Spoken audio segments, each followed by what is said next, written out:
You're going on a Royal Caribbean cruise in the near future and you're trying to decide if you should get the ultimate drink package? If so, this video is for you. We'll crunch the numbers and give you an answer right after this. If you're new to this channel, my name's Sean, and my wife Kat and I for the past 15 years have traveled all around the world, and recently we've been posting our adventures on YouTube. We post weekly long-form travel vlogs, we post 360-degree video tours, we post walking tours, we post port tours, we post ship tours, we post in-depth videos just like this one. If that's something you're interested in, please subscribe so you don't miss any of these videos. Now, let's talk about the ultimate drink program package and see if it's worth it. Let's check the numbers. The question of the day is, should you spend all that money on the Deluxe Beverage package? So Royal Caribbean has this thing called the Deluxe Beverage package, and basically what it means is if you buy this thing, you don't have to pay for any of your drinks when you're on the cruise ship. Now, there are exceptions to that. Starbucks isn't included. There are coffee shops, or there are places you can get Starbucks-like things that it does cover, but it doesn't cover beverages purchased directly from a Starbucks if there is one on your ship. It also, as of this recording, doesn't cover drinks that cost more than $14. Now, let's say you buy a $15 drink, or you want a $15 drink, then you'll just be billed $1 for it. So it covers up to $14. But anyway, is this thing worth it for how much it costs? So let's actually look at the numbers. This is a screenshot of an upcoming cruise on the Wonder of the Seas.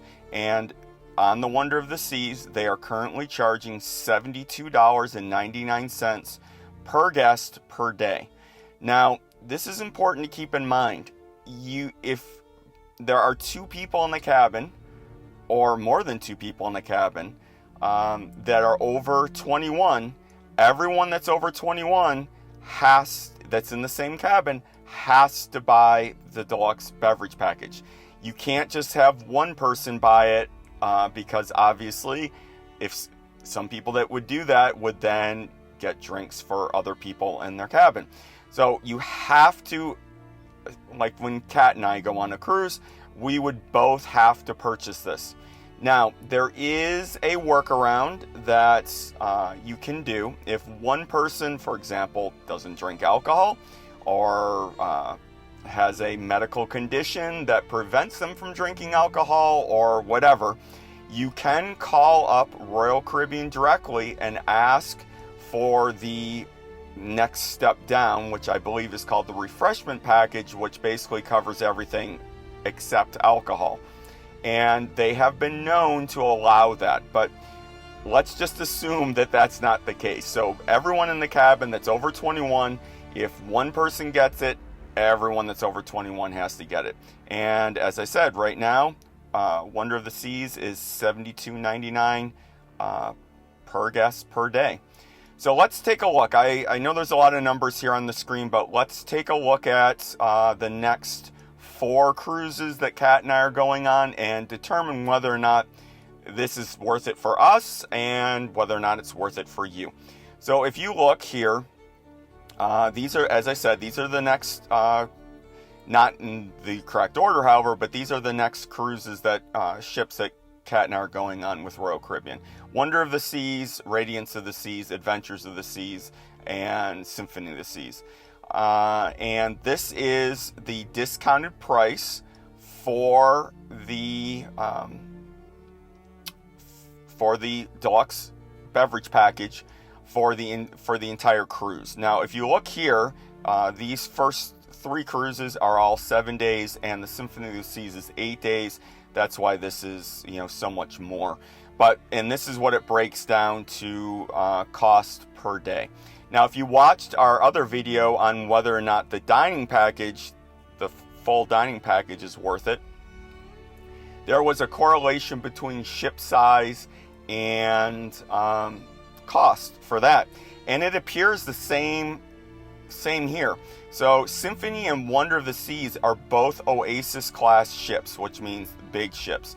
And these two are not as big. And Radiance is actually a fairly small ship for Royal Caribbean. And if you look, that's the cheapest one out of all the ships. So I don't know. I should probably go through and look at all their ships and see if there is an actual correlation between the size and the price. But it kind of appears like there is from this data. Anyhow, this is the total cost for the week per person.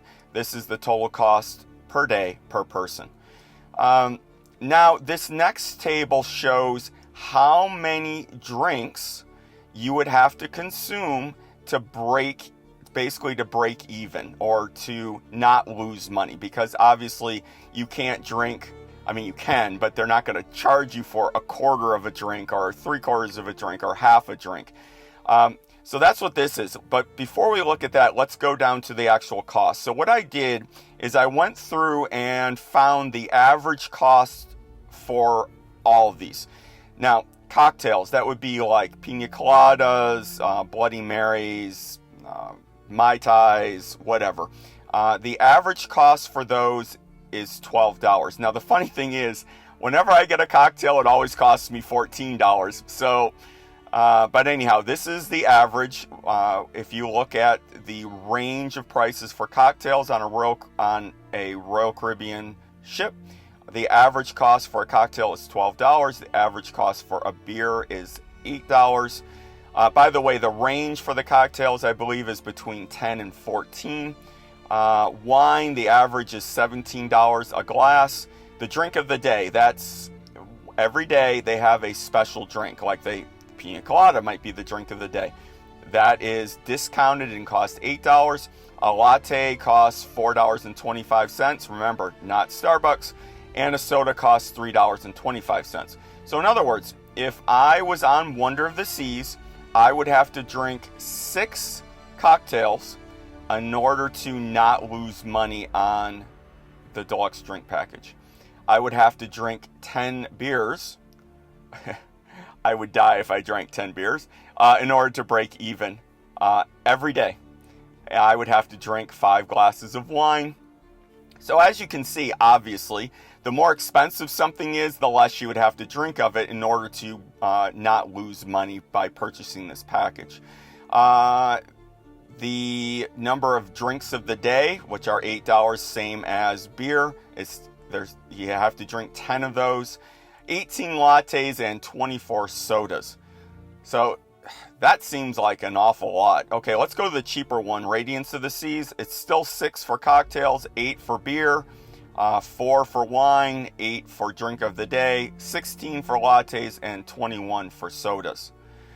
Okay, so I tried to throw together and think what a typical day could consist of.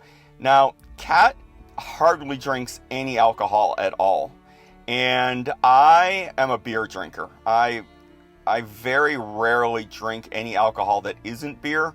Now, there are some exceptions to that. I absolutely love chocolate martinis, and I'm a big margarita fan. But other than that, I typically only drink beer. So what I did is I asked a few friends and said, hey, what would you drink on an average day, if you're on a cruise ship at sea, is what I asked them.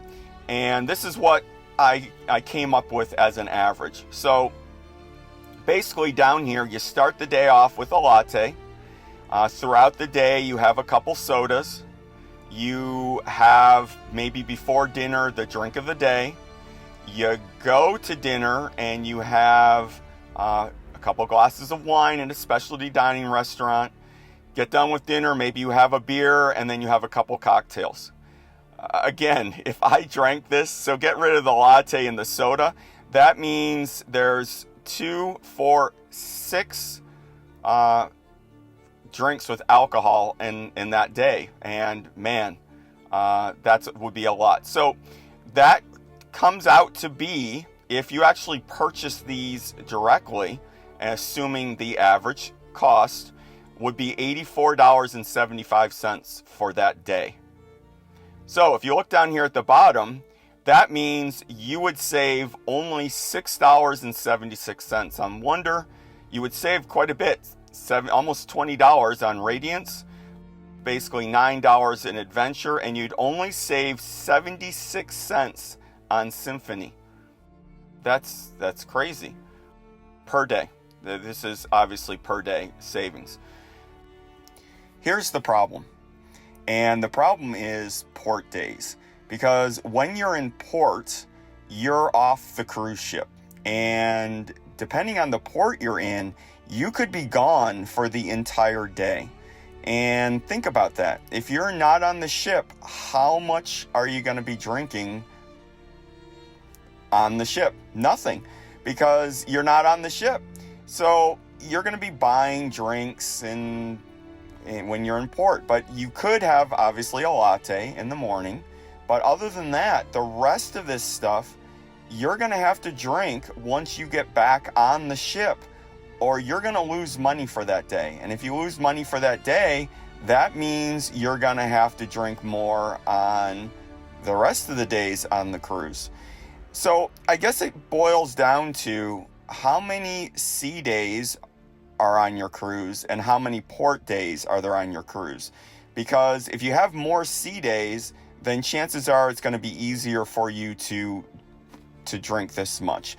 But what I would suggest is go through the average cost of each drink and figure out roughly what you're going to drink per day, and then add up all those prices and see if it's cheaper than the cost for the day. If it is, then just buy them outright. If it's not, then get the deluxe package. But just don't forget about those port days. Well, I hope that was helpful. If it was, please give us a thumbs up and subscribe for more in-depth videos like this. And I will see you online next time.